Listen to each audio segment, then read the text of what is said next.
An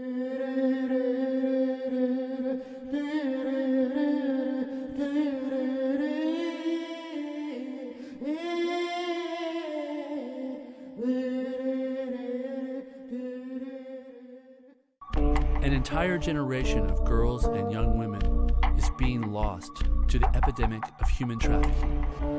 It is the fastest growing illegal business in the world. Who introduced you to this? Myself. I needed help. I was living out of my car in California, so I needed help. Human trafficking is the illegal trade in persons where victims are prostituted or forced into labor exploitation under threat of violence without pay. Our team booked a date with the victim using an online service. You might be surprised to know that human trafficking and modern-day slavery is a pervasive problem here in the United States. Yeah, he keeps telling me he wants to take me away. Well, and that's it. And that's very real. After being contacted by this girl's mother, we brought in an interventionist to prepare her for what was about to happen. I actually am here to offer you what he's talking about, if it's what you want. It's something that it's very real, what he's been talking about doing, taking you away from this and getting you out of this. If you told me right now you wanted to get out, I would actually get you out of here today. Walk out of this hotel right now and go straight to the airport and take you out of here. The United States of America is both a source and destination country for victims of human trafficking. You might be surprised to know that within miles of where you live, young women and girls are being corralled, prostituted, and broken into sex slavery.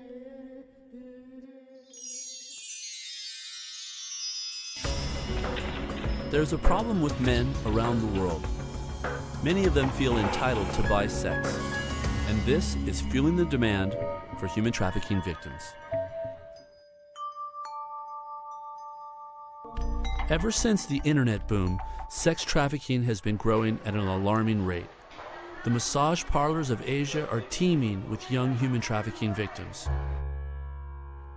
I met Na while working with investigators in Cambodia.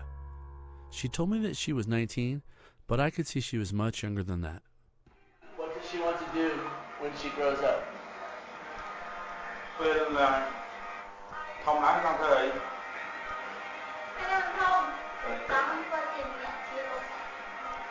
The beauty salon.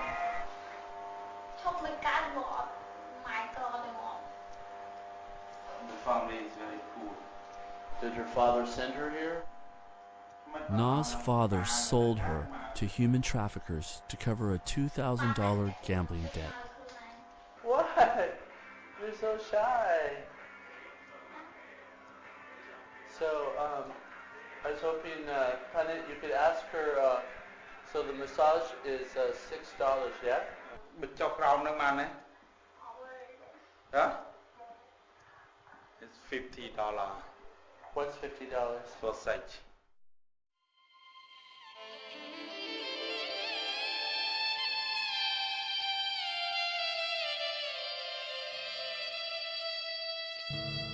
Port-au-Prince, Haiti is a beautiful place with beautiful people. It's a potential paradise on earth.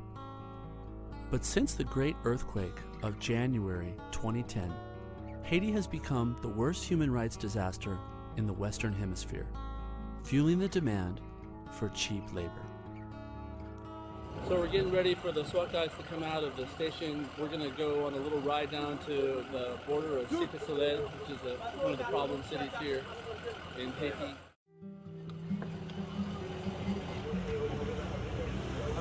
Little did I realize, as we were blazing through the city, that we were going to find a human trafficker, a real bad guy.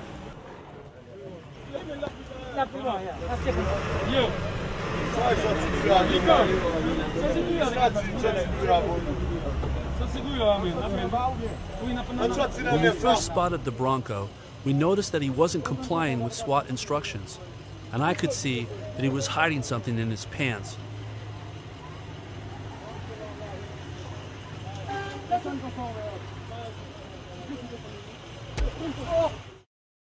Human traffickers like this gang member are responsible for sustaining a fresh supply of victims to satisfy the demand. In Los Angeles, you have the Crips and the Bloods. The Bloods have red bandanas and the Crips have got the blues.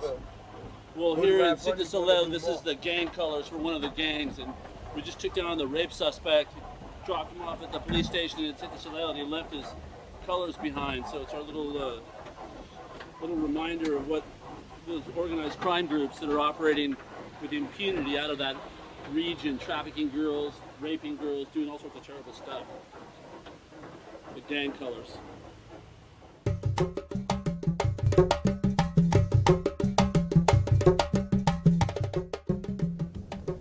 The ancient land of Kush, known today as Sudan, was connected to Egypt by the Nile River. Tradesmen and camel caravans waged bloody civil wars for the past centuries over the natural resources, leaving African tribal communities destitute. When I first arrived in Sudan to meet members of the Dinka tribe, they told me that women and children were being sold into slavery and that heartbroken parents were facing an agonizing choice when they discovered that their children had been taken to this little-known place called Darfur. It was a long, difficult journey for the former slaves to walk home hundreds of miles across the front lines of a civil war. The Underground Railroad bringing the captives home had been set up by humanitarian Muslims.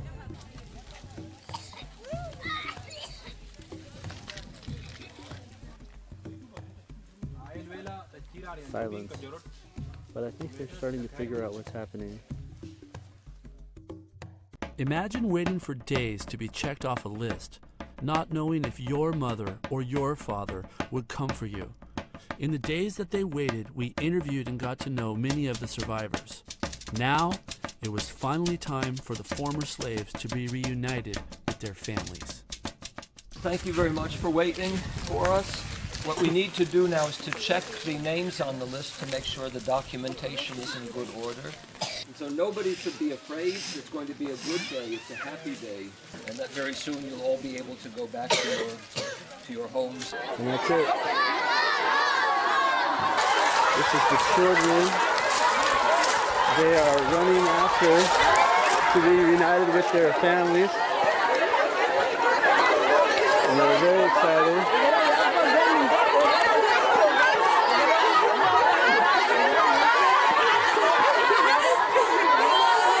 They're very happy.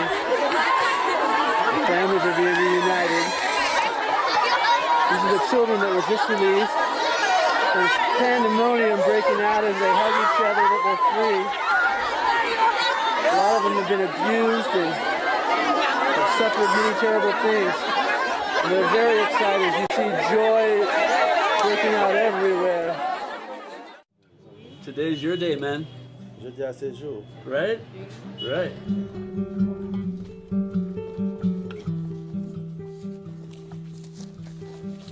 Hey, buddy, let me hold this stuff for you. When Arason's mother unwittingly turned him over to his aunt, he was brokered into domestic slavery, forced to work 14 hours a day, and beaten if he did not obey. It's a nice moment, huh? Really good. You want to take his hand and go take him to your mother? Give me a minute. Minute by moment. Arason spent most of his life as a slave. It was emotional for me to bring him back to his family. So, at the age of 12, Arason returned home and was reunited with his mother.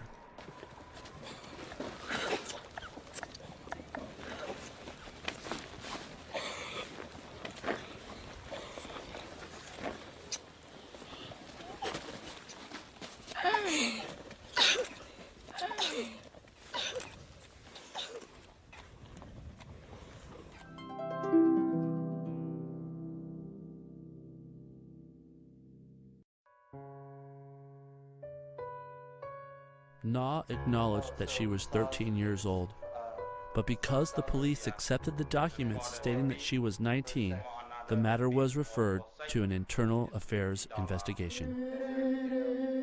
came back from the human trafficking division that she was a legal adult, that the documents were in order. The tape says it all. The truth is the truth.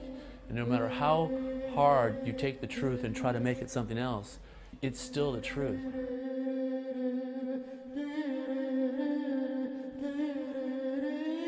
They're not always happy endings.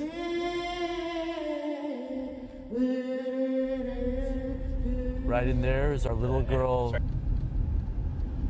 You know, you can help some people, but inevitably the one you leave behind becomes so much more prominent in your mind than the ones that you can help. And that's something I always live with. I always live with the fact people say, well, how many children have you rescued, or how many slaves have you freed? And the answer is how many have I left behind, really? And that haunts me. It stays with me. It never leaves.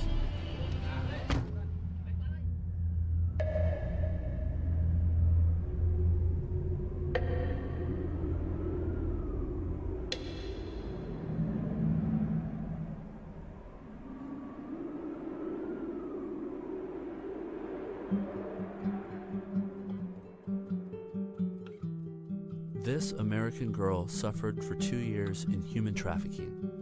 She followed our instructions and broke free of her captors. But the beatdowns and the drugs, the bulimia, the post-traumatic stress were all too much for her, and she was institutionalized. Today, at 85 pounds, she is fighting for her life.